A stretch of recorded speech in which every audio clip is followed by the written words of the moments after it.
Le bruit blanc d'une hôte de cuisine moderne. Un cliquetis régulier de couteaux sur une planche à découper. Sophie. Élégante même dans sa tenue décontractée du samedi. Coupe des légumes avec une précision mécanique. Marc est assis à l'îlot central. Le regard perdu dans l'écran de son téléphone. Faisant défiler des images sans vraiment les voir. La lumière matinale inonde la pièce aux lignes épurées. Se reflétant sur l'acier inoxydable et les surfaces laquées. Tout respire le calme. La réussite. Un ordre parfait. Un son strident brise la tranquillité. L'interphone. Sophie lève les yeux au ciel. Agacée. Qui ça peut bien être à cette heure? Murmure-t-elle. Marc se lève. Presque avec soulagement. Pour échapper à la torpeur du week-end. Quelques secondes plus tard. Il revient. Tenant une enveloppe cartonnée à l'aspect officiel. Une lettre recommandée. Un frisson d'appréhension parcourt la pièce. Ce ne sont jamais de bonnes nouvelles. Ces lettres-là. C'est pour nous deux, dit-il d'une voix neutre. Il déchire l'enveloppe avec une lenteur calculée. Sophie a arrêté de couper. Le silence est maintenant tendu, seulement troublé par le bourdonnement du réfrigérateur. Marc déplie le papier, ses yeux balayant les lignes. Son visage, d'abord curieux, se fige. Une pâleur s'installe, chassant les couleurs de son teint. Ses lèvres s'entr'ouvrent, mais aucun son n'en sort. Il relit. Encore et encore, comme s'il ne pouvait pas croire ce qu'il lisait. Alors? Lance Sophie. Son impatience perçant à travers sa voix. C'est les impôts? Une amende? Marc secoue la tête lentement. Il lève les yeux vers elle. Son regard vide. Choqué. Il semble avoir vieilli de 10 ans en quelques secondes. Il tend la lettre. Ses doigts tremblent légèrement. C'est de maître Vincent. L'avocat. Sophie fronce les sourcils. L'avocat de ta mère? Qu'est-ce qu'il nous veut? Elle ne va pas bien? Il déglutit difficilement. Sa pomme d'Adam faisant un va-et-vient nerveux. Il trouve enfin sa voix. Un murmure rauque. À peine audible. Maman. Maman l'a fait. Elle l'a vraiment fait. Le couteau glisse des mains de Sophie et tombe sur le plan de travail avec un bruit sec et métallique. Le monde parfait de leur cuisine vient de se fissurer. La caméra se concentre sur leur visage décomposé, suspendu dans une incrédulité glaciale, avant de fondre au noir et de nous ramener 6 mois en arrière. Le brouhaha de l'aéroport de Lyon-Saint-Exupéry était une symphonie chaotique. Annonce au micro. Roulement incessant des valises sur le carrelage. Éclats de rire et conversation dans toutes les langues. J'étais au milieu de tout ça. Une petite île de calme dans un océan de mouvement. Je serrais mon sac à main contre ma poitrine. Un sourire fragile sur les lèvres.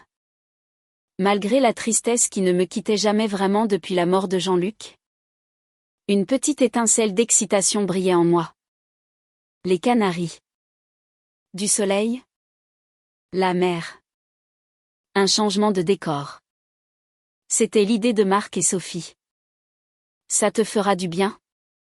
Maman. Pour te changer les idées. Jean-Luc aurait aimé cette idée. Il disait toujours que le soleil était le meilleur des remèdes. Il me manque. Il me manque à chaque seconde. 2 mois. 2 mois seulement qu'il était parti. Emporté par une crise cardiaque foudroyante. Un matin d'avril. Il était dans le jardin. Près de son lilas préféré. Une tasse de café à la main. Un instant. Il était là. Et l'instant d'après? Il n'y était plus. La vie était devenue silencieuse. Terne. Alors? Oui. Ce voyage était peut-être une bonne chose. Une façon de respirer à nouveau. On y va. Maman. La file avance. Dit Marc en me touchant doucement le bras. Sophie était déjà au comptoir d'enregistrement. Son assurance contrastant avec mon hésitation. Elle était belle. Toujours impeccable. Avec ses valises de marque et son allure de femme qui sait ce qu'elle veut. À côté d'elle, je me sentais petite. Démodée avec mon gilet tricoté et ma vieille valise qui avait vu tant de vacances avec Jean-Luc. Quand mon tour est arrivé, j'ai tendu mon passeport et l'itinéraire imprimé à l'agente d'escale avec un sourire. Elle a tapoté sur son clavier. Son visage concentré. Puis, ses sourcils se sont légèrement froncés. Elle a tapoté encore. Un peu plus vite. Madame Dubois ? A-t-elle demandé en levant les yeux vers moi. Oui. C'est moi. Je vois bien votre réservation pour le vol aller vers Tenerife. Mais il y a un problème. Mon cœur a raté un battement. Un problème ? Qu'est-ce qui se passe ? Il n'y a pas de vol retour enregistré à votre nom. J'ai cligné des yeux. Confuse. Oh. Ce doit être une erreur. Je voyage avec mon fils et ma belle-fille. Marc et Sophie Dubois. La réservation est peut-être groupée ? L'agente a vérifié à nouveau. Son expression devenant plus perplexe. Je vois bien leur réservation ? Oui. Pour 2 personnes. Aller-retour. Mais votre billet est un aller simple. Un froid glacial m'a envahi. Malgré la chaleur étouffante du terminal. Un aller simple ? Non. C'est impossible. Pouvez-vous vérifier encore ? S'il vous plaît ? Je sentais mon sourire se figer. Devenir un masque de cire. J'ai jeté un regard en arrière. Cherchant Marc et Sophie. Ils étaient un peu plus loin. Près d'un café. Sophie montrant quelque chose sur son téléphone à Marc. Qui riait. Il ne semblait pas s'inquiéter de mon absence. Je suis désolée. Madame. A repris l'agente avec une politesse empreinte de pitié. C'est bien un aller simple. Si vous souhaitez un retour, il faudra acheter un nouveau billet. Ma gorge s'est nouée. Acheter un nouveau billet ? Mais je n'avais presque plus rien. J'avais donné la majeure partie de mes économies pour ce voyage. C'est un effort de groupe ? Avait dit Sophie avec un grand sourire quand j'avais insisté pour participer. J'avais voulu me sentir utile. Incluse. Pas un fardeau. Alors j'étais allée chez le bijoutier. Le cœur en miettes. Et j'avais vendu le bracelet en or que Jean-Luc m'avait offert pour nos 30 ans de mariage. C'était la dernière belle chose qu'il m'avait achetée. La petite boîte en velours était vide maintenant. Tout comme ma vie sans lui. Et l'argent. L'argent était parti pour financer ce qui ressemblait de plus en plus à un cauchemar. J'ai bredouillé un merci à l'agente et je me suis dirigée vers mon fils. Les jambes flageolantes. Mon itinéraire en papier tremblait dans ma main. Marc ? Ai-je commencé d'une petite voix. L'agente dit que je n'ai pas de billet de retour. Peux-tu vérifier sur tes réservations ? Il a levé les yeux de son téléphone. Et pendant une fraction de seconde, j'ai vu une lueur de panique dans son regard. Une lueur qu'il a immédiatement masquée par un sourire forcé. Ah. Oui. C'est vrai. On a oublié de te le dire. Sophie s'est approchée. Son café à la main. L'air parfaitement sereine. On n'a pas oublié ? Marc ? Eliane ? Soyons honnêtes. On ne t'a acheté qu'un aller simple. Le monde autour de moi a semblé s'arrêter. Le bruit de l'aéroport s'est estompé pour devenir un bourdonnement lointain. Quoi ? Mais pourquoi? Elle a haussé les épaules? Comme si elle parlait de la chose la plus banale du monde. Les vols coûtent cher. Et puis, on s'est dit que tu voudrais peut-être rester un peu plus longtemps. Tu es à la retraite? Tu as tout ton temps? Non. Ça te laissera l'occasion de décompresser. Le mot « décompresser » a résonné dans ma tête comme une insulte. Je n'avais pas besoin de décompresser. J'avais besoin de ma maison, de mes repères, de ce qui me restait de ma vie avec Jean-Luc. Mais je n'ai pas de valise pour rester plus longtemps? Ai-je murmuré? La voix brisée. Toutes mes affaires sont faites pour une semaine. C'est là que le piège s'est refermé. C'était Sophie qui avait insisté pour s'occuper de l'enregistrement de toutes les valises en soute à la dépose minute. Ne t'inquiète pas, Eliane. On s'occupe de tout. Toi. Détends-toi. Avait-elle dit avec une fausse bienveillance. Ma valise. Ma petite valise pleine de souvenirs et de vêtements choisis avec soin. Était avec les leurs. Et eux. Ils avaient un billet retour. Pas moi. Sophie a pris une gorgée de son café. Il y a des magasins? Là-bas. Et puis. Tu es une adulte? Eliane.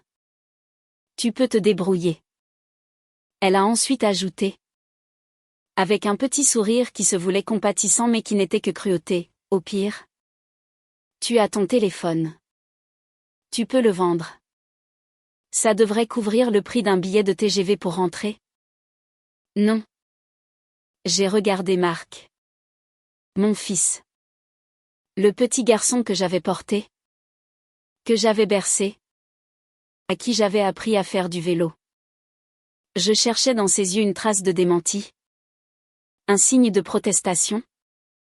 Un peu de honte. Il n'y avait rien. Il a simplement ajusté ses lunettes de soleil. Incapable de soutenir mon regard. C'était plus simple comme ça. Maman. On a pensé que ce serait mieux pour toi. Tu es tellement émotive depuis la mort de papa. Mieux pour moi? Ou mieux pour eux? Plus facile de partir en vacances sans la vieille mère endeuillée qui risquait de gâcher l'ambiance avec ses larmes. Notre groupe d'embarquement est appelé? A dit Sophie en attrapant son sac. On doit y aller. Et c'est tout. Ils se sont retournés et se sont éloignés. Pas un câlin.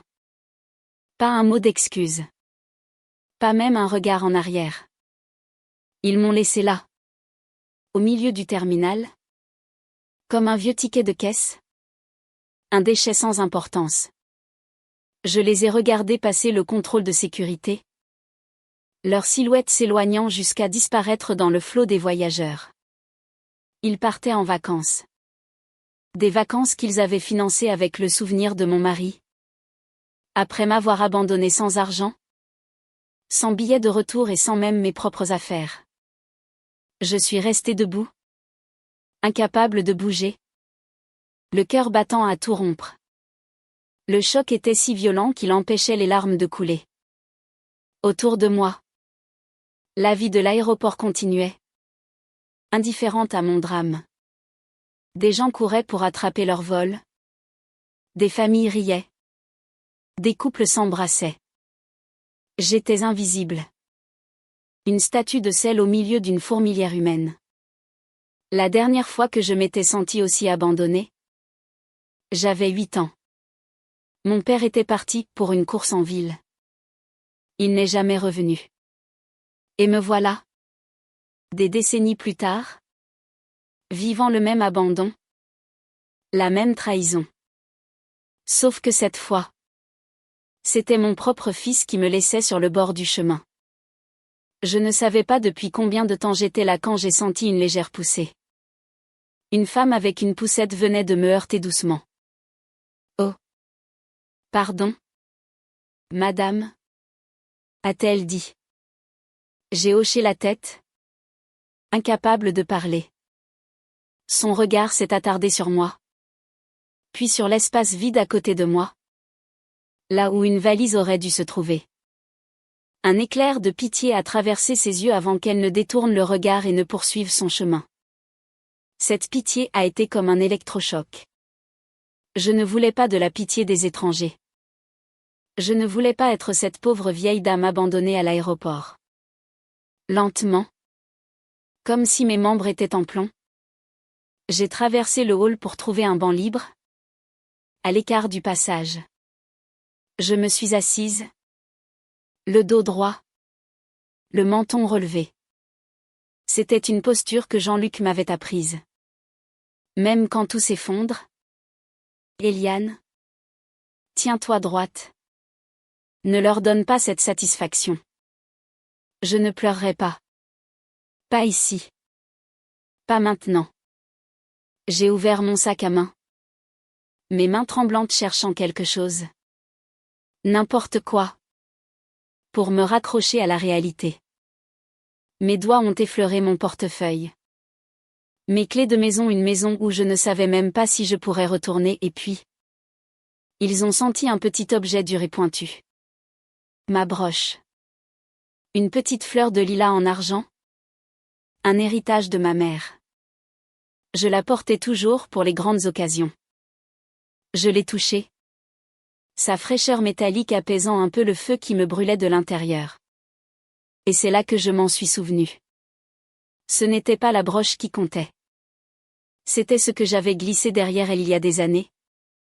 Dans une petite pochette cousue à l'intérieur de ma veste. Une vieille habitude. Jean-Luc se moquait gentiment de moi. Mais il comprenait. C'était ma réserve de sécurité. Avec des doigts fébriles. J'ai défait l'épingle de la broche et j'ai sorti un petit morceau de papier plié en 4. Ce n'était pas de l'argent. C'était une carte de visite. Vieille. Un peu jaunie sur les bords. Maître Vincent Chevalier. Avocat à la cour. Et en dessous. Un numéro de téléphone. C'était l'avocat et ami de Jean-Luc. La dernière fois que je l'avais vu.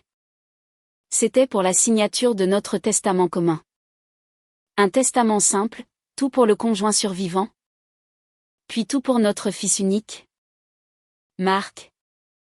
Je me souvenais des derniers mots de Vincent ce jour-là. Alors qu'il nous serrait la main. Il avait regardé Jean-Luc. Puis moi. Avec une chaleur sincère dans les yeux. Si jamais vous avez besoin de quoi que ce soit. Eliane. N'importe quoi. N'hésitez pas. Un simple coup de fil. C'était une promesse faite dans un monde où tout allait bien. Un monde où la trahison de mon propre fils était une chose impensable. Mais ce monde avait volé en éclats sur le carrelage froid de cet aéroport. J'ai sorti mon téléphone. Pas pour appeler Marc. Pas pour supplier Sophie. Pas pour appeler une amie et lui raconter mon humiliation. J'ai composé le numéro de la carte de visite. Chiffre par chiffre. Mon pouce a survolé la touche d'appel. Pendant une seconde, j'ai hésité. Et si je me trompais? Et si je surréagissais? La voix de Sophie résonnait dans ma tête, tu es tellement émotive. Non. Ce n'était pas de l'émotion. C'était de la lucidité. Une clarté froide et tranchante. Ils ne m'avaient pas simplement oublié. Ils avaient planifié ça. Le billet allait simple? L'histoire de la participation financière? La prise en charge de ma valise. C'était une expulsion. Une mise au rebut organisée. J'ai appuyé sur la touche. La sonnerie a retenti. 1. 2 fois. Une voix d'homme. Calme et professionnelle. A répondu. Cabinet de maître Chevalier. Bonjour. Ma propre voix a tremblé quand j'ai parlé. Mais elle était ferme. Bonjour. Je souhaiterais parler à maître Vincent Chevalier. S'il vous plaît. C'est de la part d'Eliane Dubois. Il y eut un court silence à l'autre bout du fil. Puis la voix de la secrétaire reprit. Plus chaleureuse. Madame Dubois. Bien sûr. Un instant. Je vous prie. L'attente me parut durer une éternité. Chaque seconde qui passait était remplie du vacarme de l'aéroport. Un bruit de fond qui soulignait ma solitude. Je fermai les yeux, essayant de me concentrer sur ma respiration. Inspirer. Expirer. Ne pas craquer. Eliane ? C'est Vincent. Quelle surprise. Comment allez-vous ? J'ai été tellement peinée d'apprendre pour Jean-Luc. Sa voix était exactement comme dans mon souvenir, posée, rassurante. Entendre la sincérité de sa peine pour mon mari a fait remonter une vague de chagrin. Mais je l'ai ravalée. Ce n'était pas le moment. Vincent. Merci. Je ne vais pas bien. J'ai besoin de votre aide. De toute urgence. Bien sûr. Eliane. Dites-moi tout. Vous êtes chez vous ? J'ai eu un rire bref. Sans joie. Non. Je suis à l'aéroport de Saint-Exupéry. Et je crois que je viens de me faire abandonner par mon fils. Le silence qui suivit fut différent. Ce n'était plus de la surprise, mais une attention soudaine et totale. Expliquez-moi. Dit-il simplement. Alors, j'ai tout raconté. D'une voix aussi neutre que possible. J'ai décrit la scène, le billet aller simple. Les paroles de Sophie. L'indifférence de Marc. Ma valise confisquée. La suggestion de vendre mon téléphone. Je n'ai pas ajouté de plainte. Pas de larmes. Les faits seuls étaient suffisamment accablants. Quand j'eus fini. Vincent ne dit rien pendant un long moment. Je pouvais presque l'entendre réfléchir de l'autre côté. Finalement. Il parla. Et sa voix avait perdu toute sa légèreté. Elle était devenue grave. Sérieuse. Eliane. Où êtes-vous exactement dans l'aéroport ? Ne bougez pas. Je suis assise sur un banc près de la porte B22. Mais pourquoi ? Parce que je viens vous chercher. Restez exactement où vous êtes. J'en ai pour 40 minutes. Surtout, ne les appelez pas. Ne répondez pas s'ils appellent. Compris ? Compris. Ai-je répondu ? Un immense soulagement m'envahissant. Pour la première fois depuis ce matin, je n'étais plus seule. Pendant que j'attendais, mon esprit a dérivé vers le passé, comme pour échapper à l'insupportable présent. Je me suis souvenu de la naissance de Marc. Jean-Luc avait pleuré de joie. Il tenait ce petit être fragile dans ses bras et me disait, « On a réussi. » Eliane. On a créé une famille. Nous avions tout misé sur lui. Notre amour, nos espoirs, nos économies. Nous lui avions payé les meilleures études. Nous l'avions aidé à acheter son premier appartement. Nous avions gardé ses enfants tous les mercredis pendant des années pour que Sophie puisse continuer sa carrière. Nous n'avions jamais rien demandé en retour. C'était normal. Pensions-nous. C'est ça. Une famille. Quand Marc avait rencontré Sophie, nous étions heureux pour lui. Elle était ambitieuse, intelligente. Mais petit à petit, j'avais senti un changement. Marc devenait plus distant. Nos traditions dominicales s'espaçaient. Les appels téléphoniques se faisaient plus rares. Sophie instaurait une sorte de barrière invisible. Chaque suggestion que je faisais était accueillie par un sourire poli qui signifiait « mêlez-vous de vos affaires ». Chaque cadeau que j'offrais aux petits-enfants était remplacé par quelque chose de plus adapté, de plus moderne. J'étais devenue une relique de l'ancien monde de Marc. Un monde que Sophie s'efforçait de remodeler à son image. Jean-Luc le voyait aussi. Elle le contrôle, me disait-il parfois le soir. L'air soucieux. Il ne sait pas lui dire non. Mais je défendais toujours Marc. Laisse-le. Chérie. Il est heureux. C'est tout ce qui compte. Quelle idiote j'avais été. Le bonheur de mon fils. Je le réalisais maintenant. S'était construit sur mon effacement progressif. Le deuil avait été le catalyseur. Ma vulnérabilité. Ma tristesse constante. Tout cela était devenu un inconvénient majeur pour eux. La maison, autrefois lieu de rassemblement, était devenue un peu triste. Mes souvenirs de Jean-Luc étaient morbides. Ma présence était un rappel constant de la mortalité. Une ombre dans leur vie parfaite et ensoleillée. Ce voyage n'était pas une tentative maladroite de m'aider. C'était une stratégie d'éloignement. Un exil déguisé en cadeau. Quand Vincent est arrivé, je l'ai à peine reconnu. Il avait vieilli. Bien sûr. Ses cheveux avaient grisonné sur les tempes, et des rides d'expression marquaient le coin de ses yeux. Mais son regard était le même. Direct et bienveillant. Il s'est approché de moi sans un mot. A simplement posé sa main sur mon épaule et a dit, « Allons-y. » Eliane. Dans sa voiture, le silence était apaisant. Il ne m'a pas posé de questions. Il a juste conduit. Me laissant le temps de respirer. De laisser la tension retomber. Nous ne sommes pas allés à son bureau. Il m'a emmené dans un petit café tranquille au bord de la Saône. Un endroit où les touristes ne vont pas. Il a commandé 2 cafés et a attendu que je sois prête à parler. Je veux changer mon testament. Ai-je dit. Sans préambule. Ma voix était plus assurée maintenant. La honte avait laissé place à une froide détermination. Vincent a hoché la tête lentement. C'est une décision importante.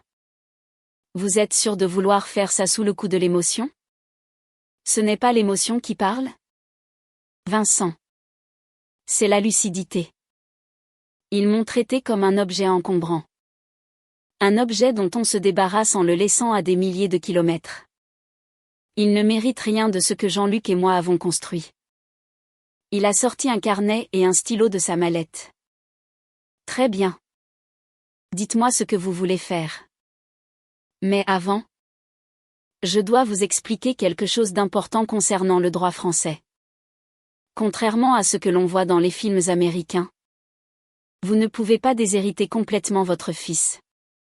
En tant qu'héritier réservataire, la loi lui garantit une part minimale de votre succession. C'est ce qu'on appelle la réserve héréditaire. J'ai senti une pointe de déception. Donc, il aura quand même quelque chose? Après ce qu'il a fait? Il aura la part que la loi lui impose? Oui. A expliqué Vincent avec patience. Mais tout le reste? Ce qu'on appelle la quotité disponible? Vous pouvez en faire absolument ce que vous voulez. Et nous pouvons utiliser d'autres outils. Comme une assurance vie. Pour diriger une part significative de votre patrimoine là où vous le souhaitez. Légalement. Proprement. Son explication, loin de me décourager, a renforcé ma résolution. Ce n'était plus une simple réaction de colère. C'était devenu un exercice de justice. Je ne pouvais pas effacer l'humiliation, mais je pouvais contrôler l'avenir. Je pouvais décider de ce que serait mon héritage. Je veux que tout ce qui est légalement possible aille à une association. Ai-je déclaré? Une association en particulier? J'y ai réfléchi. Au début, je n'avais pas d'idée précise. Et puis, ça m'est venu comme une évidence. Une qui aide les personnes âgées. Celles qui sont seules, abusées ou abandonnées par leur famille. Un léger sourire a éclairé le visage de Vincent. C'est très spécifique. Ma situation est devenue très spécifique, ai-je répondu. Nous avons passé l'heure suivante à discuter des détails. Il m'a parlé d'une fondation qu'il connaissait bien. Le Refuge des aînés. Une organisation sérieuse qui fournissait une aide juridique, un soutien psychologique et des solutions de logement pour les personnes âgées en détresse. L'idée que l'argent que Jean-Luc et moi avions mis de côté toute notre vie puisse servir à construire un abri pour ceux qui, comme moi, avaient été trahis, me donnait un sentiment de force inouïe. Ce n'était plus une perte. C'était une transformation. Quand nous avons quitté le café, le soleil commençait à se coucher sur Lyon, peignant le ciel de couleurs chaudes. Je me sentais épuisée, mais aussi étrangement légère. Que allez-vous faire maintenant, Eliane ? M'a demandé Vincent en me raccompagnant à sa voiture. Vous ne pouvez pas rentrer chez vous. Ils ont les clés. Ils vont sûrement y aller en rentrant de vacances pour voir si vous êtes revenu. Il avait raison. Je ne pouvais pas retourner dans ma maison. Pas tout de suite. Elle n'était plus un sanctuaire, mais une potentielle souricière. Je ne sais pas. Ai-je avoué. Je vais peut-être prendre une chambre d'hôtel. J'ai une meilleure idée, a-t-il dit. J'ai un petit appartement de service au-dessus de mon cabinet. Il est meublé, propre. Ma femme s'en occupe pour les stagiaires ou les amis de passage. Il est libre en ce moment. Prenez-le. Le temps qu'il faudra. Personne ne saura que vous êtes là. J'étais bouleversée par sa gentillesse. Vincent. Je ne peux pas accepter. Si. Vous le pouvez. M'a-t-il interrompu doucement. Jean-Luc était mon ami. Il n'aurait jamais permis que vous soyez dans cette situation. Considérez que c'est lui qui vous aide. À travers moi. Les larmes que j'avais retenues toute la journée ont finalement coulé. Des larmes de gratitude. De soulagement. J'ai pleuré en silence sur le siège passager, tandis que Vincent me conduisait vers ce refuge inattendu. Au cœur de la ville. L'appartement était petit, mais impeccable. Une kitchenette. Un salon confortable. Une chambre avec un lit fraîchement fait. Depuis la fenêtre, je pouvais voir les toits de la vieille ville. C'était un monde à des années-lumière de ma petite maison de la Drôme. De mon jardin. De mon lilas. Mais pour la première fois de la journée, je me sentais en sécurité. Vincent m'a laissé après m'avoir donné un double des clés et m'avoir montré comment tout fonctionnait. Reposez-vous, Eliane. Demain, nous commencerons les démarches. Et ne vous inquiétez pas pour vos affaires. Il existe des moyens légaux pour les récupérer. Seul dans cet appartement inconnu, le silence était total. Ce n'était pas le silence vide de ma maison depuis la mort de Jean-Luc. C'était un silence différent. Un silence protecteur. Un silence plein de possibilités. J'ai pris une longue douche, lavant la crasse de l'aéroport et le poids de la trahison. Puis, je me suis assise sur le lit, vêtue d'un peignoir prêté par la femme de Vincent. J'ai regardé mon téléphone, posé sur la table de chevet. Aucune notification. Pas un appel manqué. Pas un message de Marc. Bien sûr que non. À 7 heures, il devait être dans l'avion, sirotant un jus de tomate, soulagés d'avoir accompli leur mission. Ils pensaient m'avoir effacé de leur vie. Ils ne savaient pas encore à quel point ils avaient tort. Ils ne m'avaient pas effacé. Ils m'avaient libéré. Ils avaient brisé les chaînes de l'habitude et de l'amour aveugle qui me retenaient. Ils pensaient m'avoir laissé sans rien. Mais ils m'avaient donné la chose la plus précieuse qui soit, une raison de me battre. Et pas seulement pour moi. Pour tous ceux qu'on laisse sur le quai. À l'aéroport. Au bord de la route. Avant de m'endormir, J'ai pensé à Jean-Luc. J'ai imaginé ce qu'il m'aurait dit s'il avait été là. Il n'aurait pas crié. Il n'aurait pas été violent. Il aurait simplement dit. Avec son calme légendaire, fais ce qui est juste. Eliane. Et tiens-toi droite. Cette nuit-là, pour la première fois depuis des mois, je n'ai pas rêvé de sa mort. J'ai rêvé d'un jardin. Un immense jardin où des centaines de lilas étaient en fleurs. Et j'étais au milieu, plantant de nouvelles graines. Le lendemain matin, la lumière de Lyon filtrait à travers les rideaux, douce et urbaine. Je me suis réveillée avec une sensation étrange. Un mélange d'épuisement et d'une énergie nouvelle. La douleur était toujours là. Une braise sourde dans ma poitrine. Mais elle n'était plus paralysante. Elle était devenue un carburant. Je me suis levée. J'ai fait le lit, un geste automatique, rassurant, et j'ai préparé un café dans la petite cuisine. En buvant la première gorgée, chaude et amère, j'ai regardé par la fenêtre. La ville s'éveillait. Des gens pressés marchaient sur les trottoirs.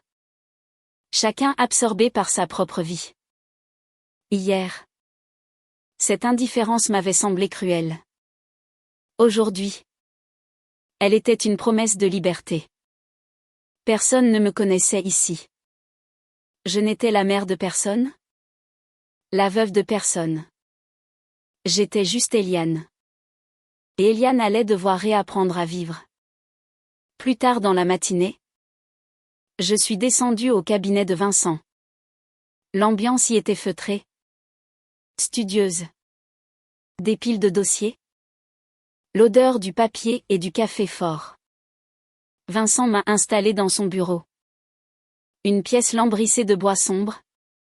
Impressionnante mais accueillante. Il m'a tendu une tasse de thé fumant. Prête à commencer ? A-t-il demandé. Son regard scrutateur mais bienveillant. J'ai hoché la tête. Dites-moi ce que je dois faire. Il a ouvert un grand dossier neuf sur son bureau. La première étape est la plus importante, officialisez vos nouvelles volontés. Nous allons rédiger un nouveau testament. Un testament holographe que vous écrirez entièrement de votre main. Daté et signé. C'est la forme la plus simple et la plus difficile à contester. Ensuite, nous le déposerons chez un notaire pour qu'il soit enregistré au fichier central des dispositions de dernière volonté. Ainsi, à votre décès, ce sera obligatoirement ce testament qui sera consulté en premier.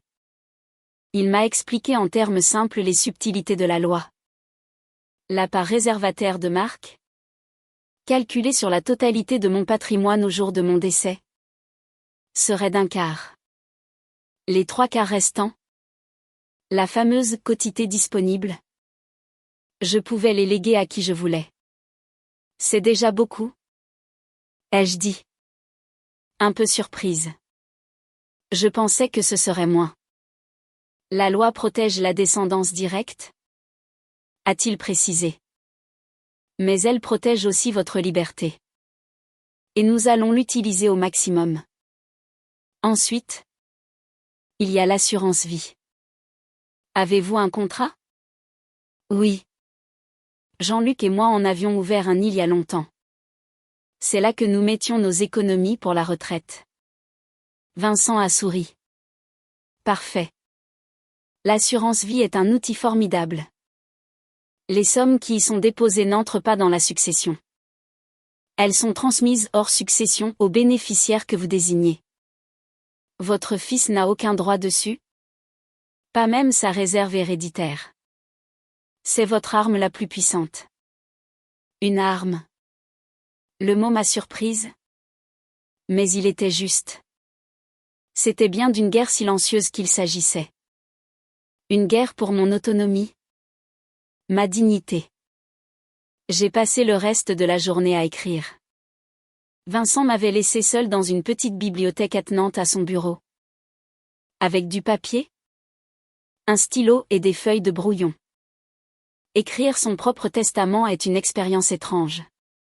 C'est regarder sa vie en face, la quantifier, la distribuer. Chaque mot que je posais sur le papier était un acte de reprise de contrôle. Je sous-signais Eliane Dubois. Née Martin. Saine de corps et d'esprit. Les formules étaient simples, presque froides. Mais derrière elles, il y avait le poids d'une vie de travail, d'amour, de sacrifice. Je révoque toute disposition testamentaire antérieure. Cette phrase était une libération. J'imaginais l'Ancien Testament, celui qui faisait de Marc mon unique héritier, se transformer en poussière. Je lègue la totalité de la quotité disponible de mes biens à la fondation Le Refuge des Aînés, dont le siège est à. En écrivant le nom de cette fondation, je ne voyais pas une entité abstraite. Je voyais des visages. Des visages de femmes comme moi. Assises seules sur un banc d'aéroport? Dans une maison soudain trop grande? Ou dans la chambre impersonnelle d'une maison de retraite? Mon argent n'allait pas servir à acheter une nouvelle voiture de luxe à Sophie ou à financer un autre voyage au soleil pour eux. Il allait servir à payer un avocat pour une femme démunie, à chauffer un appartement pour un homme seul, à organiser un repas de Noël pour ceux qui n'ont personne. Mon héritage ne serait pas fait de briques, mais de chaleur humaine. La partie la plus difficile a été d'écrire la clause concernant Marc. Vincent m'avait conseillé d'être factuel. Je lègue à mon fils, Marc Dubois, la seule part que la loi lui réserve et rien de plus. Rien de plus. Ces 3 mots contenaient toute la douleur de ma trahison.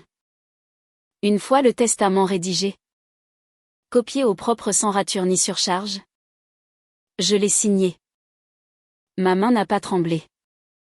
L'étape suivante fut de contacter ma banque et la compagnie d'assurance. Vincent a insisté pour le faire depuis son bureau. Avec des appels sécurisés. Changer le bénéficiaire de mon contrat d'assurance vie fut étonnamment simple. Une lettre recommandée avec accusé de réception. Le nom de Marc Dubois a été remplacé par celui de la fondation. J'ai ressenti un vertige en raccrochant. En quelques heures, j'avais réorienté le cours de tout ce que Jean-Luc et moi avions bâti. Je savais, au plus profond de moi, qu'il aurait approuvé. Lui qui avait toujours eu le cœur sur la main, qui ne supportait pas l'injustice. Et maintenant? Ai-je demandé à Vincent? Une fois toutes les formalités accomplies. Maintenant? Eliane? Vous devez disparaître. Au moins pour un temps. Quand ils rentreront des Canaries? Dans une semaine? Ils s'attendront à vous trouver chez vous.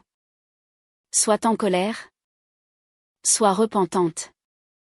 Ils ne doivent vous trouver ni l'une ni l'autre. Ils doivent trouver le vide. Le silence. C'est ça qui les inquiétera le plus. Disparaître. L'idée était à la fois terrifiante et exaltante. J'avais passé près de 70 ans à être visible. À être disponible pour les autres. Disparaître. C'était enfin n'être disponible que pour moi-même. Les jours suivants, je les ai passés à explorer mon nouvel anonymat. Je sortais de l'appartement tôt le matin, quand la ville était encore fraîche et silencieuse. Je marchais le long des quais, regardant les péniches glisser sur l'eau. Je me perdais dans les traboules du Vieux Lyon. Ces passages secrets qui me donnaient l'impression d'être moi-même un secret bien gardé. Je passais des heures à la bibliothèque municipale, lisant tout ce qui me tombait sous la main. Des romans policiers au recueil de poésie. Je ne pensais presque plus à Marc et Sophie. Ils étaient devenus des figures lointaines. Les acteurs d'une pièce qui s'était jouée dans une autre vie. Ma vie. Maintenant, c'était le bruit des pages que je tournais. Le goût d'un croissant aux amandes acheté dans une petite boulangerie. La beauté d'un vitrail dans la cathédrale Saint-Jean. Une semaine s'est écoulée. Le jour de leur retour présumé. J'ai ressenti une pointe d'anxiété. J'imaginais leur arrivée à la maison. La clé dans la serrure. L'appel, maman. On est rentré. Puis le silence. La prise de conscience que la maison était vide. J'ai sorti mon téléphone. Que j'avais gardé éteint. Et je l'ai allumé. Rien. Aucune notification. C'était étrange. Je m'attendais à une avalanche d'appels manqués. De messages paniqués ou furieux. Mais il n'y avait absolument rien. Le silence. Comme Vincent l'avait prédit. Mais ce silence était plus lourd. Plus déconcertant que je ne l'avais imaginé. Qu'est-ce que ça signifiait? Qu'ils n'étaient pas inquiets? Qu'ils étaient soulagés? L'idée était si monstrueuse qu'elle me coupa le souffle. Étaient-ils allés jusqu'à espérer que je disparaisse pour de bon? 2 jours de plus passèrent. Toujours rien. Le doute a commencé à s'insinuer en moi. Et si j'avais tout inventé? Si j'avais mal interprété leurs intentions? La solitude de mon petit appartement commençait à me peser. L'anonymat, si libérateur au début, devenait oppressant. Le 3e jour, j'ai craqué. J'ai utilisé l'ordinateur de la bibliothèque pour me connecter à Internet. Mes mains tremblaient en tapant le nom de Sophie sur un réseau social. Son profil était public. Une vitrine de sa vie parfaite. Et là, sous mes yeux, il y avait les photos de leurs vacances. Des plages de sable noir. Des cocktails colorés. Des sourires éclatants. Sophie en bikini. Marc torse nu et bronzé. Des légendes joyeuses, une semaine de rêve pour se ressourcer. Le paradis sur terre. J'ai fait défiler les images. Le cœur au bord des lèvres. Pas une seule mention de moi. Pas une seule photo où l'on aurait pu deviner qu'une 3e personne aurait dû être là. C'était comme si je n'avais jamais existé. Et puis, je suis tombée sur la dernière publication. Une photo d'eux deux, prise à l'aéroport de Lyon à leur retour. Ils souriaient à l'objectif. L'air détendu. La légende disait, retour à la réalité. Une semaine ne suffisait pas. Hâte de planifier la prochaine escapade. En dessous, dans les commentaires, une de ses amies avait écrit, et Eliane? Elle a aimé le voyage? Le sang s'est glacé dans mes veines. J'ai retenu mon souffle en attendant de lire la réponse de Sophie. Elle est apparue quelques minutes plus tard. Sous mes yeux. Oh. Tu sais comment sont les personnes âgées. Elle a préféré rester un peu plus au calme à la maison. Elle n'est plus de première jeunesse pour ce genre d'aventure. Le clin d'œil à la fin. Le petit emoji qui rendait le mensonge si désinvolte. Si cruel. Ils n'avaient pas seulement menti. Ils avaient réécrit l'histoire. Dans leur version, je n'avais pas été abandonnée. J'étais juste une vieille femme peureuse qui avait choisi de rester chez elle. Ils ne s'étaient pas débarrassés de moi. Ils m'avaient protégée. L'audace du mensonge m'a laissé sans voix. Ils ne s'inquiétaient pas parce qu'ils avaient déjà leur histoire toute prête. Ils avaient effacé leurs crimes. J'ai fermé l'ordinateur portable d'un coup sec. La colère, pure et brûlante, a chassé tous mes doutes. C'en était fini de me cacher. C'en était fini d'attendre. Ils avaient choisi le silence et le mensonge. J'allais leur répondre avec la vérité et l'action. Je suis retournée à l'appartement. Ma démarche plus rapide. Plus décidée. J'ai appelé Vincent. Vincent. C'est Eliane. J'ai besoin de récupérer mes affaires. Pas seulement ma valise. Tout ce qui m'appartient dans cette maison. Je comprends. A-t-il répondu? Sentant l'urgence dans ma voix. Mais nous devons être prudents. Nous ne pouvons pas simplement y aller. Je sais. Ai-je dit. C'est pour ça que vous allez leur envoyer une lettre. Une mise en demeure officielle. Pour la restitution de mes biens personnels. Et nous allons fixer une date et une heure précise pour que je vienne les chercher. Avec des témoins. Vincent est resté silencieux un instant. C'est une déclaration de guerre? Eliane. Vous le savez? Non. Vincent. Ai-je répondu? En regardant la ville s'illuminer à travers la fenêtre. La guerre? Ils l'ont déclarée à l'aéroport. Ça. C'est le début de mon traité de paix. Une paix que je vais signer seule. Selon mes propres termes. La mise en demeure fut rédigée avec la précision chirurgicale d'un expert légal. Vincent n'y mit aucune émotion.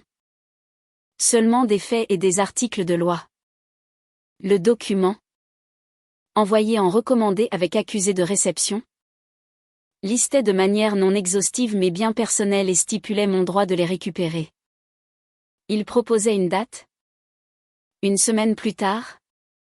Un mardi matin à 10h.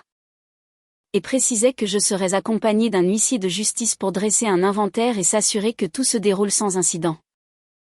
La mention de l'huissier était une suggestion de Vincent. C'est pour les dissuader de toute tentative d'obstruction ou de dissimulation? Avait-il expliqué. La présence d'un officier ministériel calme beaucoup les esprits. L'attente de leur réponse fut une épreuve pour mes nerfs. Chaque jour, je m'attendais à recevoir un appel furieux. Un torrent d'insultes ou de fausses excuses. Mais, une fois de plus, le silence. Un silence assourdissant qui me laissait imaginer les discussions houleuses. Les stratégies qu'ils devaient élaborer. J'imaginais Sophie. Le visage dur. Calculant les risques. Et Marc.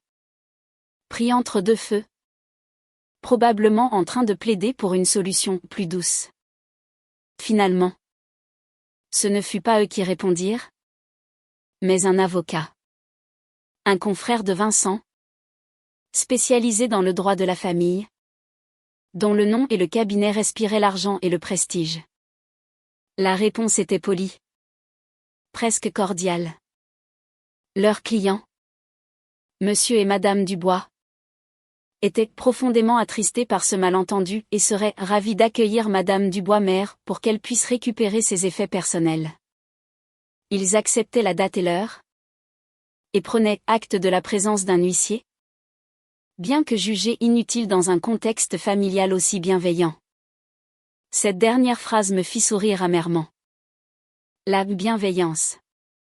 Il maniait les mots comme des armes. Tentant de me faire passer pour une vieille femme paranoïaque et procédurière. Pendant cette semaine d'attente, je ne suis pas restée inactive. Sur les conseils de Vincent, j'ai commencé à planifier mon avenir. Revenir dans ma maison était hors de question. Chaque objet, chaque pièce, était désormais souillé par le souvenir de leur trahison. Il me fallait un nouveau départ. Un lieu à moi. Où je ne serais pas hantée par le passé. J'ai passé des heures sur Internet. Non pas pour regarder la vie des autres. Mais pour construire la mienne. J'ai cherché des résidences pour seniors. Pas des maisons de retraite médicalisées. Mais des résidences-services. Des lieux de vie indépendants avec des espaces communs. Des activités. Une communauté. Je voulais être entourée. Mais pas assistée. Je voulais la sécurité. Mais pas la surveillance. C'est ainsi que j'ai découvert la résidence des Tilleuls. Elle était située à Lyon. Dans un quartier calme mais bien desservi. Les photos montraient des appartements lumineux. Un grand jardin commun. Une bibliothèque. Et même un petit atelier d'art. Les témoignages des résidents étaient chaleureux.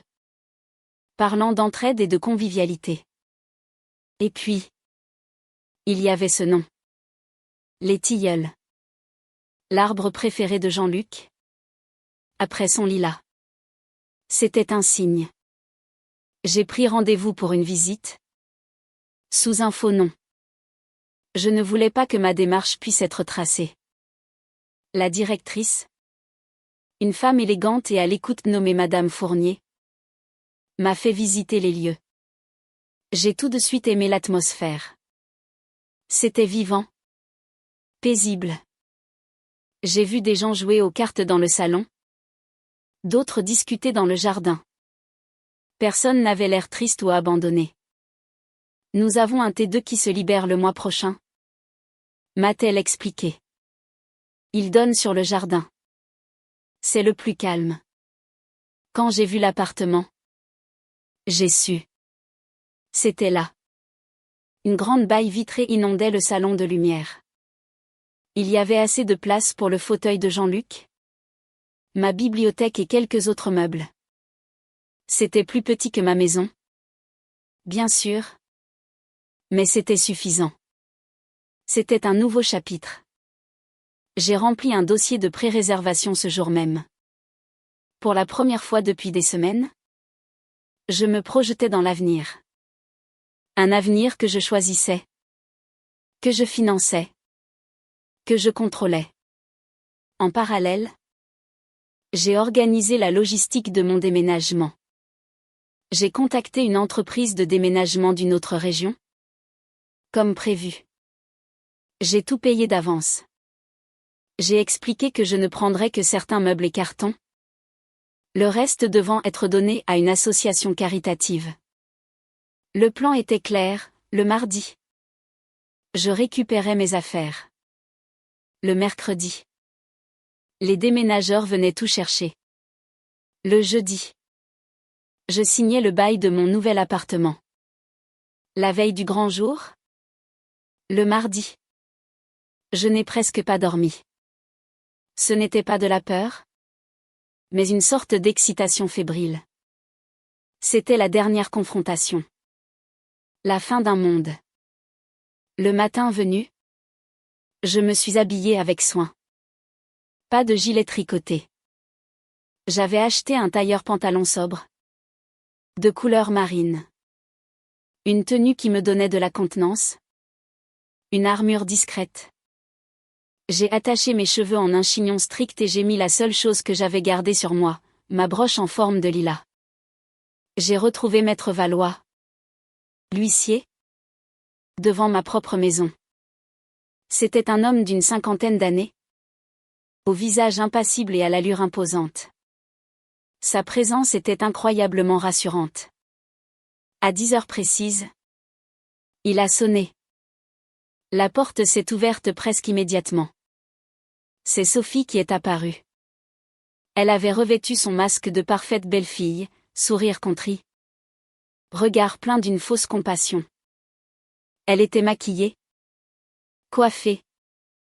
Comme si elle recevait pour un thé. Eliane. Entre. Je t'en prie. Nous t'attendions. Elle a complètement ignoré l'huissier. Bonjour. Sophie. Ai-je dit d'une voix calme. Voici Maître Valois. Huissier de justice. Il est ici pour superviser la restitution de mes biens. Le sourire de Sophie s'est légèrement figé quand Maître Valois lui a tendu sa carte et a annoncé d'une voix de stentor, Maître Valois. Je suis ici pour dresser un procès-verbal de constat. Veuillez me laisser entrer. Marc est apparu derrière elle. Il avait l'air fatigué. Les traits tirés. Il a évité mon regard. Bonjour. Maman. Il n'y avait pas besoin de tout ça. Tu sais. Si. Marc. Il y avait besoin. Ai-je répondu? En entrant dans la maison pour la première fois depuis ce matin funeste à l'aéroport. L'atmosphère était lourde. Ils avaient fait un semblant de rangement. Ma valise, celle du voyage, était posée dans l'entrée, bien en évidence. Sur la table du salon, ils avaient disposé quelques albums photos et bibelots. Comme une offrande de paix. Nous avons préparé quelques petites choses pour toi. A commencer Sophie. Maître Valois l'a coupé net. Madame. Ma mission est de faire l'inventaire de ce que Madame Dubois souhaite emporter. Veuillez nous laisser circuler librement. Le ton officiel de l'huissier les a déstabilisés. Ils se sont écartés, devenus de simples spectateurs dans leur propre maison. J'ai commencé ma tournée, le cœur battant. Chaque pièce était un champ de mines de souvenirs. Le salon, où Jean-Luc s'endormait devant la télé. La cuisine, où j'avais préparé tant de repas de famille. Mais la nostalgie était teintée d'une nouvelle lucidité. Je ne voyais plus un foyer. Je voyais un décor de théâtre. Avec l'aide de l'huissier qui notait tout sur son carnet, j'ai désigné ce que je voulais. Le fauteuil club en cuir usé de Jean-Luc. La petite table de chevet qui venait de ma grand-mère. Le carton de ses livres préférés. Mes albums de photos. À moi. Pas ceux où il posait. Souriant. Pour la caméra. Ceux d'avant. Ceux de mon mariage. De la naissance de Marc. De nos premières vacances. Je suis montée dans notre chambre. Mon côté du lit était intact. Mes vêtements étaient dans l'armoire. J'ai pris seulement le nécessaire. Ainsi que la boîte à bijoux vide du bracelet en or. Mais pleine d'autres souvenirs. J'ai laissé tout le reste. Dans le bureau. J'ai récupéré tous les documents administratifs à mon nom. Et sur l'étagère, j'ai vu la petite plante que je cherchais. Un jeune lilas en pot. Que Jean-Luc avait fait pousser à partir d'une bouture de son arbre fétiche. Juste avant de mourir. Il voulait le planter dans le jardin au printemps. C'était la dernière chose vivante qu'il avait touchée. Je l'ai pris délicatement dans mes mains. Le plus dur a été de passer devant la chambre de Marc. Intacte depuis son adolescence. J'ai jeté un coup d'œil à l'intérieur.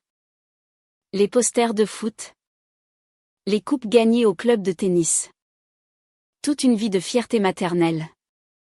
J'ai refermé la porte sans rien prendre. Ce passé-là ne m'appartenait plus. En 2 heures, tout était fini. Les objets que j'avais choisis étaient regroupés dans l'entrée.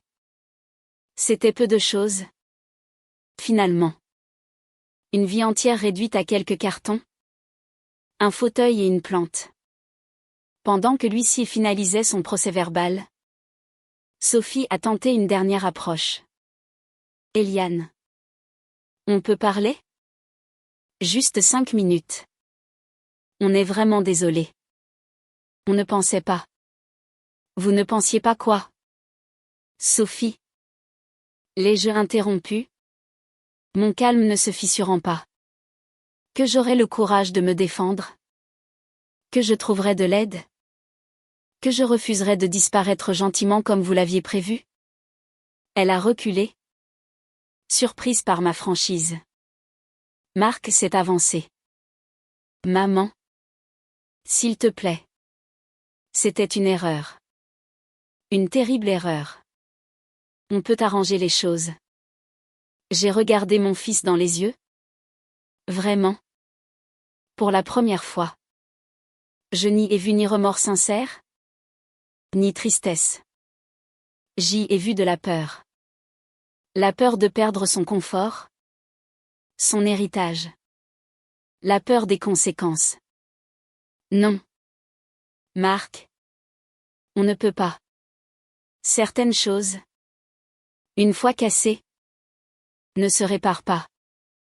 J'ai fait un geste vers les objets entassés. J'ai pris ce qui m'appartient. Le reste. La maison. Les meubles. Tout ça. Ce ne sont que des choses. Vous pouvez les garder. Considérez ça comme le prix de ma liberté. Maître Valois s'est approché de moi. Tout est en ordre. Madame Dubois. Nous pouvons y aller. J'ai hoché la tête. J'ai jeté un dernier regard à la maison. À ces murs qui avaient abrité tant de rires et, finalement, tant de chagrin. Puis j'ai regardé Marc et Sophie, figés dans leur salon. Ils étaient devenus des étrangers. Adieu, ai-je dit. Le mot n'était pas triste. Il était définitif. Je suis sortie et j'ai refermé la porte derrière moi sans me retourner. En marchant vers la voiture de l'huissier, le soleil de fin de matinée m'a réchauffé le visage. Je tenais le pot de lilas sur mes genoux. C'était une promesse. La promesse d'une nouvelle racine, d'une nouvelle floraison. Loin d'ici. Le lendemain matin, le camion de déménagement est arrivé à l'aube, comme convenu. C'était une entreprise discrète, sans logo criard. Les deux hommes, efficaces et respectueux, ont chargé mes quelques affaires en moins d'une heure. Ils ont emporté le fauteuil de Jean-Luc avec un soin infini.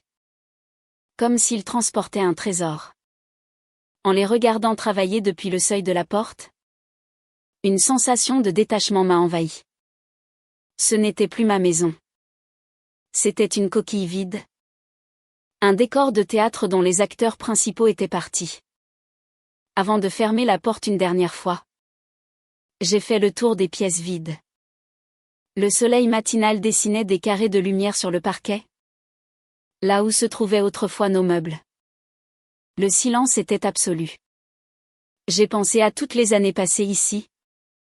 42 ans de vie commune avec Jean-Luc. La maison avait absorbé nos joies, nos peines, nos disputes et nos réconciliations. Elle était imprégnée de nous.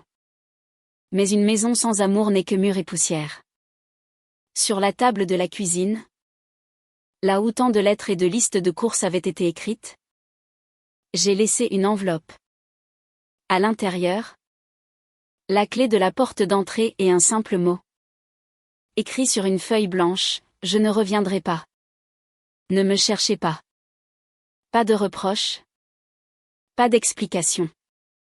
Juste un fait. Une fin de non-recevoir. Je leur laissais la maison, les meubles, les objets. Mais je leur reprenais le pouvoir qu'ils pensaient avoir sur moi, celui de me faire attendre, de me faire espérer, de me faire souffrir.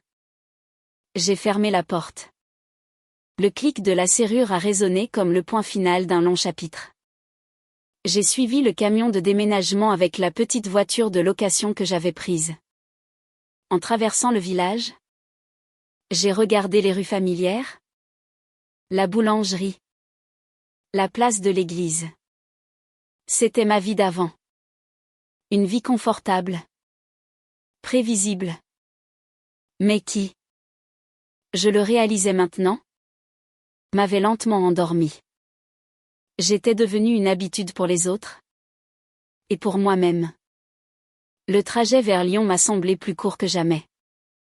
La Drôme, avec ses paysages vallonnés et ses champs de lavande, s'estompait dans mon rétroviseur. Devant moi, la silhouette de la ville se dessinait. Promesse d'un anonymat protecteur et d'une nouvelle page blanche.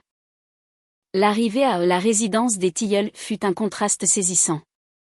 Ici, tout était pensé pour la facilité. La lumière, la communauté.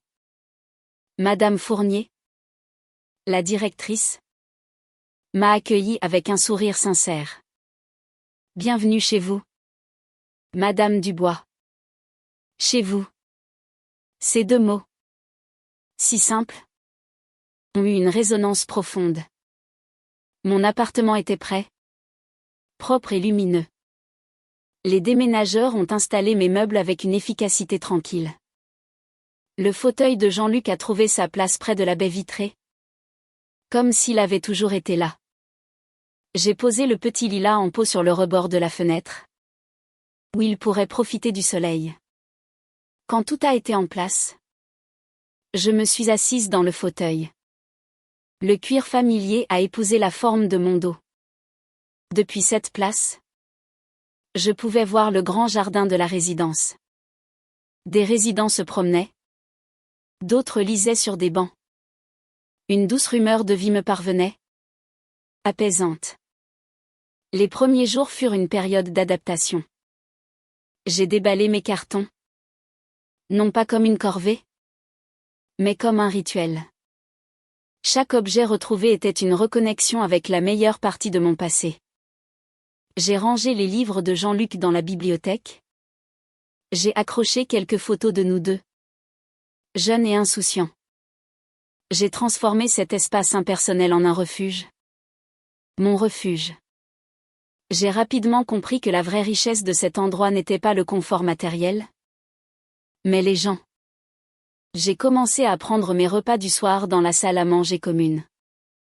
Au début, j'étais timide, me contentant de hocher la tête et de sourire.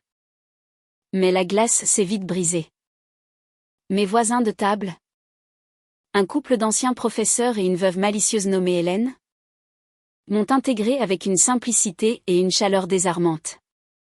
Hélène, surtout, est devenue une amie précieuse.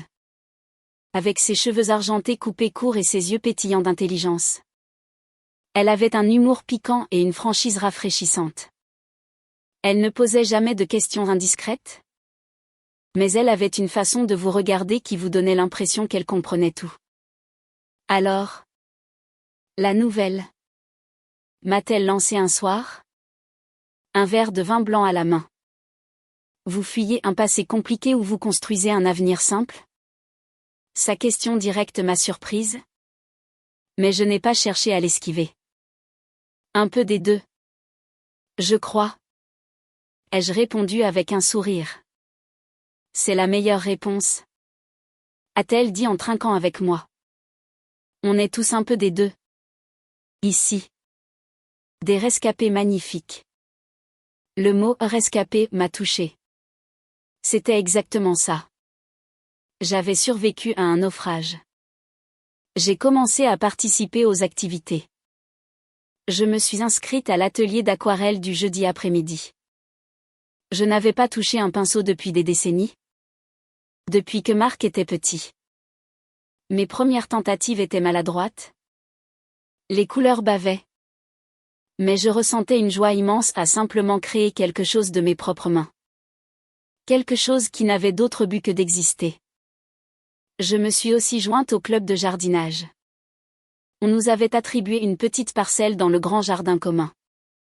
J'ai décidé que ce serait la nouvelle maison de mon petit lilas. Je l'ai sorti de son pot et je l'ai planté en pleine terre. Dans un coin ensoleillé. En tassant la terre autour de ses racines fragiles. J'ai eu l'impression de me planter moi-même dans ce nouveau sol. De prendre racine à nouveau. Ma vie a pris un nouveau rythme.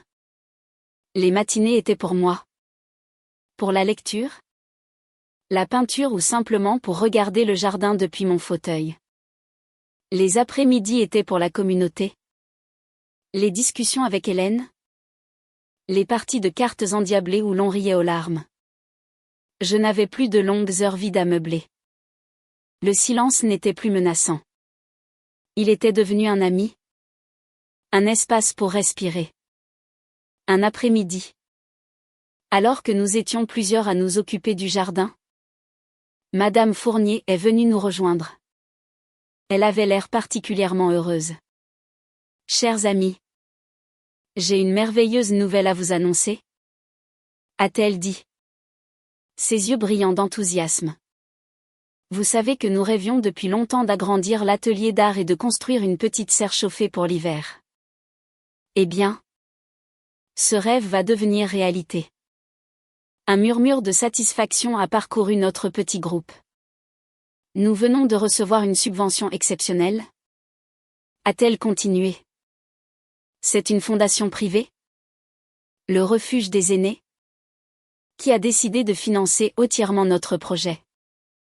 Ils ont été touchés par l'esprit de communauté qui règne ici. En entendant ce nom, mon cœur a fait un bond. Le refuge des aînés. J'ai dû m'appuyer sur mon plantoir pour ne pas vaciller. Hélène, à côté de moi, a applaudi avec les autres. Mais elle a senti mon trouble. Elle m'a jeté un regard interrogateur. Madame Fournier a poursuivi, les travaux commenceront le mois prochain. Nous aurons un lieu magnifique pour créer. Même en hiver. Et notre jardin continuera de vivre toute l'année. Tout cela grâce à la générosité d'une personne qui, par son legs, a décidé de semer des graines de joie pour les autres. Les larmes me sont montées aux yeux. Ce n'étaient pas des larmes de tristesse. C'étaient des larmes d'une émotion pure, bouleversante. Je regardais les visages heureux de mes nouveaux amis. J'écoutais leurs projets pour la future serre. Et je comprenais. Je comprenais avec une clarté fulgurante que ma décision, prise dans la solitude et la douleur d'un terminal d'aéroport, avait déjà commencé à porter ses fruits. L'argent de Jean-Luc et moi. L'argent qui aurait dû servir à payer des vacances luxueuses à ceux qui m'avaient trahi, était en train de se transformer en un lieu de vie. De création. De chaleur. Mon héritage n'était pas un chiffre sur un compte en banque. Il était là. Sous mes yeux. Il était dans le sourire de la femme qui pourrait continuer à peindre en hiver. Il était dans la joie de l'homme qui pourrait s'occuper de ses orchidées dans la nouvelle serre. Il était dans les rires et l'amitié qui allaient naître dans ces nouveaux espaces. J'ai baissé les yeux vers mes mains, couvertes de terre. J'ai regardé le petit lilas. Ses feuilles vertes tournées vers le soleil. J'avais pensé le sauver, lui offrir une nouvelle vie. Mais la vérité, c'est que nous nous étions sauvés mutuellement. Hélène a posé sa main sur mon bras. Ça va, Eliane? Vous êtes toute pâle. J'ai relevé la tête et je lui ai souri. Un vrai sourire. Le premier depuis des mois. Qui venait du plus profond de mon être. Un sourire qui effaçait toutes les cicatrices. Ça va très bien, Hélène? Ai-je dit. Ma voix claire et ferme. Mieux que jamais. Venez. Aidez-moi à arroser. Nous avons un jardin à faire fleurir. Les 6 mois qui suivirent furent une période de renaissance silencieuse. Le rythme apaisant de la résidence. La compagnie simple et chaleureuse de mes nouveaux amis. Le plaisir retrouvé des petites choses. Tout contribuait à panser les plaies. Le chantier de la nouvelle serre et de l'atelier d'art avançait vite. Et chaque jour, nous allions voir les progrès. Comme des enfants émerveillés. C'était notre projet. Notre avenir qui se construisait brique par brique. Je n'avais plus de contact avec mon ancienne vie. Et cela me convenait parfaitement. Mon téléphone ne servait qu'à appeler Hélène ou à consulter la météo. Le nom de Marc n'avait pas réapparu. Parfois. La nuit. Je me demandais ce qu'il faisait. S'il pensait à moi. Mais ses pensées étaient de plus en plus fugaces. Comme des échos d'un lointain passé. Et puis. Le jour que j'avais secrètement attendu et redouté est arrivé. Un matin de début d'automne. Alors que je prenais mon café en lisant le journal. J'ai reçu un court email de Vincent. Il ne contenait qu'une seule phrase, les courriers ont été livrés ce matin à 9 heures. Cordialement. V. J'ai posé ma tasse. Mon cœur s'est mis à battre un peu plus vite. C'était fait. Le premier acte de la pièce que j'avais écrite 6 mois plus tôt venait de se jouer. La bombe à retardement que j'avais déposée dans leur vie bien ordonnée venait d'exploser. Je n'ai ressenti ni triomphe, ni joie mauvaise. Juste une sorte de calme solennel. La justice suivait son cours. Je n'ai pas eu à attendre longtemps. Vers 11 heures, mon téléphone, silencieux depuis des mois, s'est mis à vibrer frénétiquement sur la table. Le nom Marc s'affichait sur l'écran. Je l'ai regardé sonner. Encore et encore. Jusqu'à ce que la messagerie prenne le relais. 1 minute plus tard. Il a recommencé. Puis encore. 16 appels manqués en une seule journée. 16 tentatives désespérées de percer le mur de silence que j'avais érigé. Je n'ai pas répondu. Je n'ai même pas été tentée de le faire. Il n'y avait plus rien à dire. Tout ce qu'il y avait à savoir était écrit noir sur blanc dans la lettre de l'avocat. Le lendemain matin, l'email est arrivé. Je m'y attendais. L'objet était à lui seul un chef-d'œuvre de manipulation émotionnelle. Maman, je suis désolée. Mais au moins, laisse-nous la maison. J'ai ouvert le message. Non par espoir d'y trouver des remords sincères, mais par une sorte de curiosité clinique. Je voulais voir comment il allait formuler l'inacceptable. Je voulais comprendre jusqu'où irait leur déni. Le texte était un mélange confus de fausses excuses, de reproches voilés et de panique financière. Maman, je ne sais pas quoi dire. Sophie et moi avons reçu la lettre de l'avocat hier. Je ne comprends même pas comment on en est arrivé là. Nous n'avons jamais pensé que tu irais jusqu'au bout. Écoute. Je sais qu'on a eu tort. L'histoire de l'aéroport? Ce n'était pas notre meilleure idée. On a mal géré. On a sous-estimé à quel point tu étais blessé. Sophie dit que ce n'était pas pour t'abandonner. Elle pensait vraiment que tu préférerais rester quelques jours de plus au calme. Je sais que ça n'excuse rien. Mais ça. Maman. Ce que tu as fait. C'est trop. Tu nous as retirés de tout. La maison. L'assurance vie. Les comptes. Même le terrain de grand-père. Le compte joint qu'on utilisait pour les frais de scolarité des enfants a été bloqué. Je ne dis pas qu'on ne méritait rien. Mais nous couper de tout?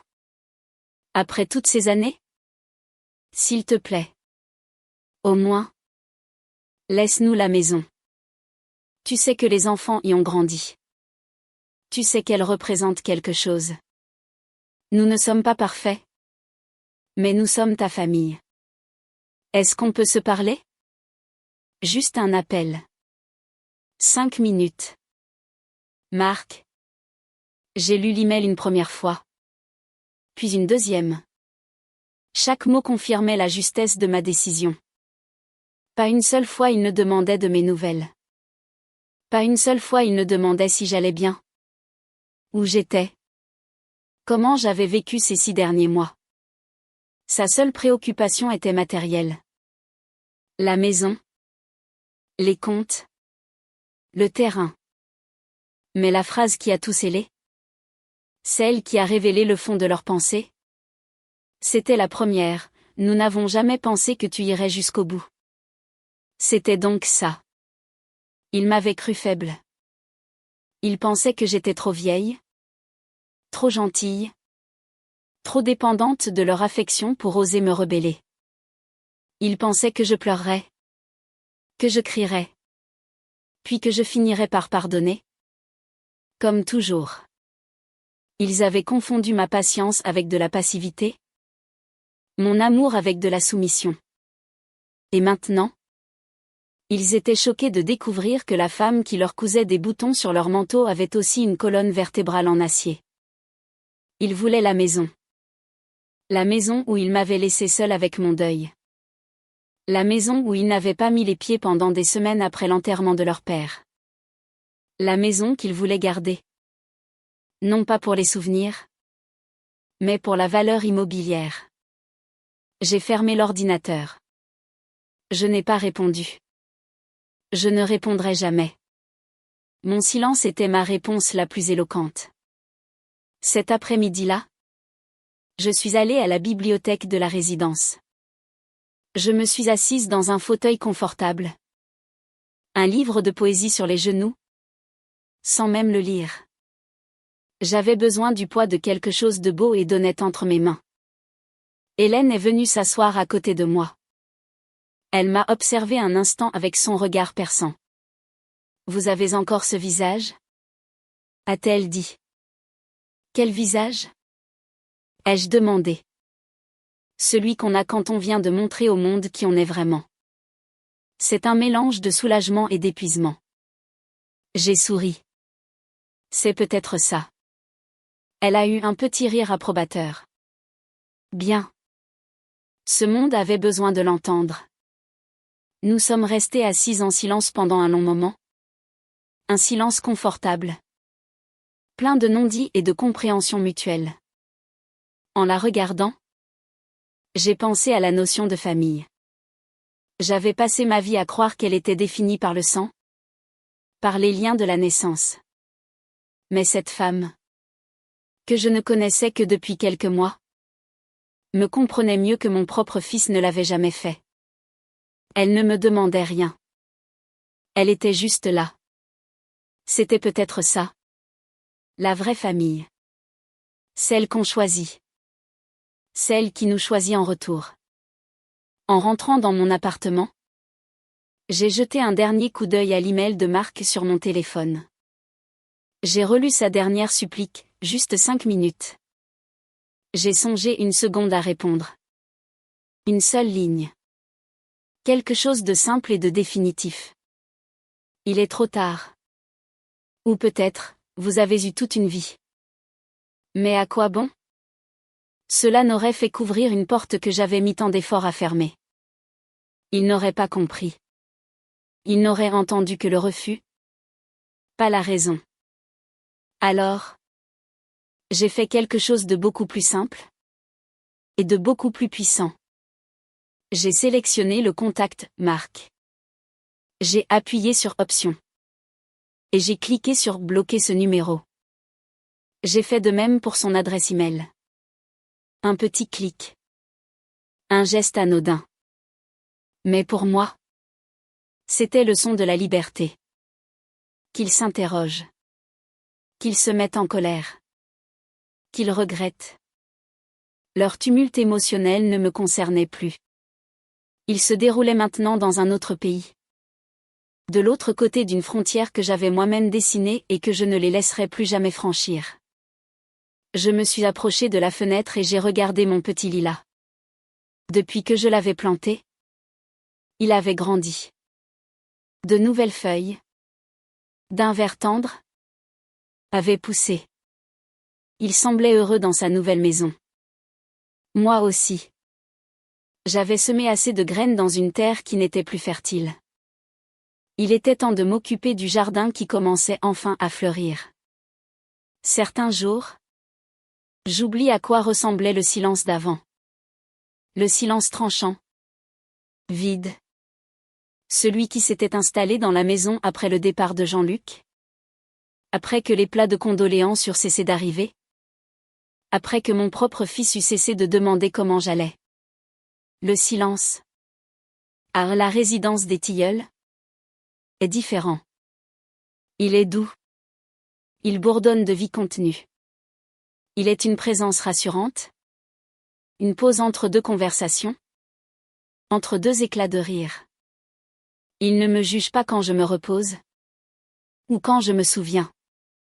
Mes matinées sont consacrées au club de lecture. 6 femmes et un homme à la voix douce qui apportent toujours des mots croisés à partager. Nous débattons des rebondissements de l'intrigue. Nous rions trop fort de scènes que personne d'autre ne trouverait drôles. Et nous buvons des thés aux noms imprononçables.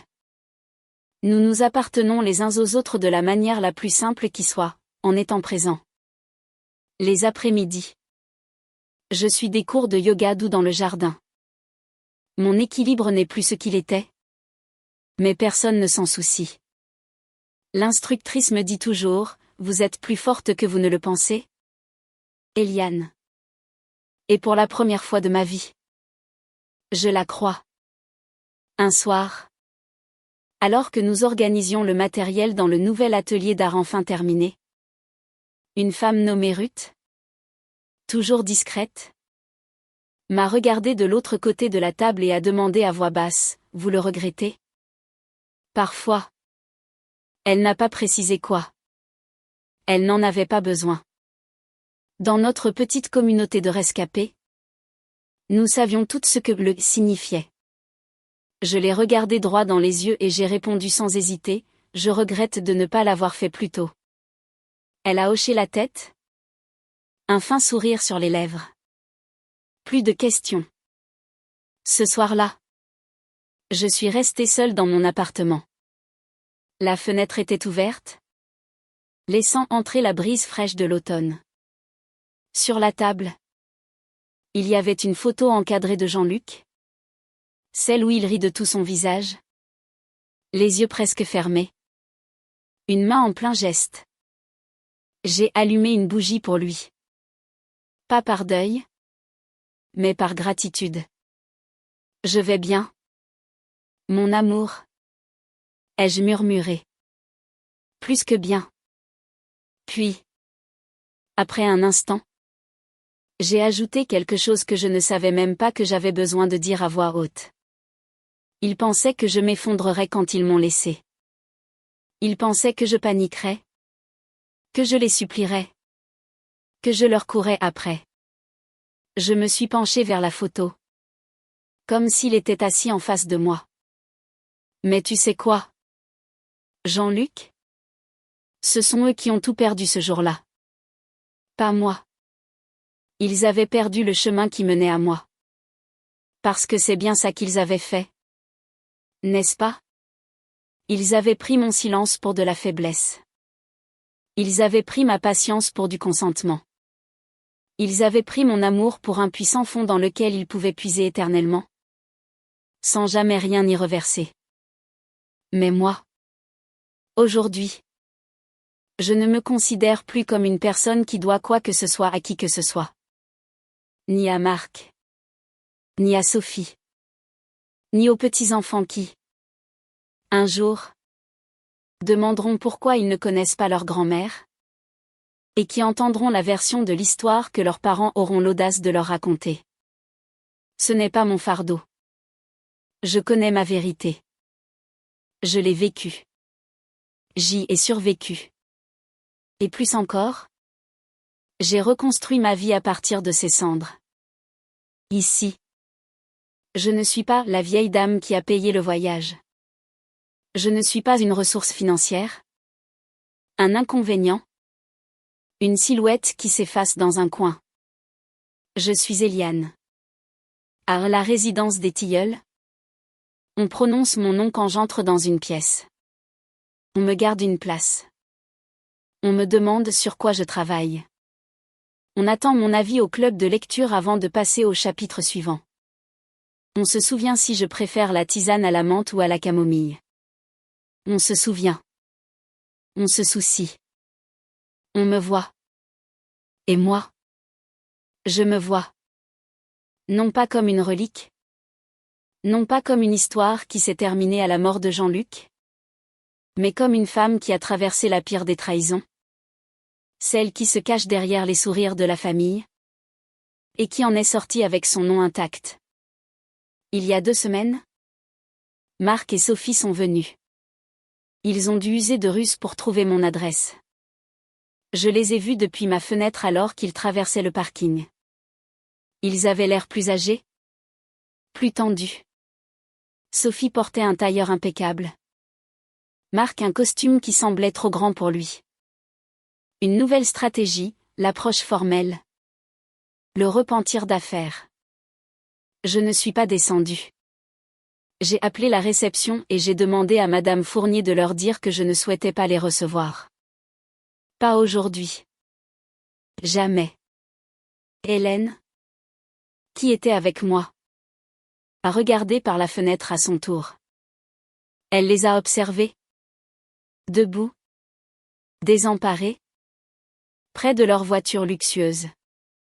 Ils ont l'air perdus. A-t-elle commenté? Sans une once de pitié dans la voix. Ils le sont. Ai-je répondu. Ils cherchent une maison qu'ils ont incendiée eux-mêmes. Ils sont repartis au bout d'une demi-heure. Je ne sais pas s'ils reviendront. Mais ça n'a plus d'importance. Les serrures de ma nouvelle vie sont solides. Parfois. La nuit. Je me promène seule dans le jardin de la résidence. Ma main posée sur ma canne. Regardant la lumière se déverser des fenêtres du salon commun. Je pense au mot héritage. Tout le monde veut laisser quelque chose derrière soi. Mais peut-être que l'héritage le plus radical n'est pas l'argent. C'est la mémoire. C'est le droit d'écrire la fin de sa propre histoire. Même s'il faut pour cela déchirer l'ancien script et en commencer un nouveau. C'est ce que j'ai fait. J'ai choisi de nouveaux noms à inscrire dans mon histoire. De nouvelles traditions à construire. Une nouvelle famille à aimer. Pas celle liée par le sang, mais par la présence, par le choix. Et c'est ça, au fond, une vraie famille. Choisie. Chérie. Gardée. Et quand je souffle ma bougie chaque soir, je souris. Parce que je ne dois aucune gratitude à ceux qui ont tenté de me rendre petite. Je la dois à moi-même. Pour m'être tenue droite. Pour être partie. Pour avoir allumé l'allumette et regardé les mensonges partir en fumée. Je me suis choisie. J'ai choisi la paix. Et j'ai choisi une nouvelle famille. Une famille qui ne me laisserait jamais à la porte d'embarquement. L'autre jour, au club de jardinage, j'ai remarqué que mon petit lilas, celui de Jean-Luc, avait un premier bourgeon. Minuscule. Presque imperceptible. Mais plein de promesses. J'ai posé ma main sur la terre fraîche et j'ai senti le pouls de la vie qui continuait.